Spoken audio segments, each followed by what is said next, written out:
Hi friends, இன்னைக்கு நம்ம என்ன பார்த்துட்டு இருக்கோம்னா, நான் வந்து பாவக்காய் ஊறுகாய் தான் பண்ணிட்டு இருக்கேன். ஒரு கடாயில எண்ணெய் விட்டு 200 கிராம் பாவக்காவை தோல்ல உள்ள விதையெல்லாம் நீக்கிட்டு, கடுகு, வெந்தயம், காஞ்ச மிளகாலாம் தாளிச்சிட்டு, அதுல பாவக்காவை நல்லா வறுத்தி எடுத்துட்டு, அது கூடயே கடுகு பொடி, வெந்தய பொடி, காரப்பொடி எல்லாத்தையும் எடுத்து வச்சிருக்கேன். அதையும் இதுல சேர்த்துட்டு, தேவையான அளவு புளி தண்ணியும் இதுல சேர்த்துக்கலாம். அதுல மஞ்சத்தூள், பெருங்காயத்தூள் எல்லாம் சேர்த்துட்டு, உப்பையும் சேர்த்துப்போம். அதுக்கப்புறம் கொஞ்சமா வெள்ளம் எடுத்து வச்சுருக்கு, அதையும் இதுல சேர்த்துட்டு நல்லா எண்ணெய் பிரிஞ்சு வர அளவுக்கு நம்ம வதக்கி எடுத்துக்கலாம். இது நம்ம ஸ்டோர் பண்ணி வச்சுக்கிட்டோம்னா நம்ம சாதமுக்கு கலக்கலாம், ரைஸ் சாதத்துக்கு சாப்பிடலாம். ரொம்பவே நல்லா இருக்கும். இது நல்லா கொதிச்சு வரட்டும். இப்போ எண்ணெயெல்லாம் பிரிஞ்சு வர ஆரம்பிச்சிட்டு பாவக்காய் ஊறுகாய் ரெடி ஆயிடுச்சுங்க. நீங்களும் ட்ரை பண்ணி பாருங்க.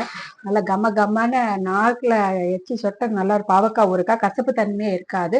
உங்களுக்கு இந்த வீடியோ பிடிச்சிருந்தா சப்ஸ்கிரைப் பண்ணுங்க, லைக் பண்ணுங்க, ஷேர் பண்ணுங்க.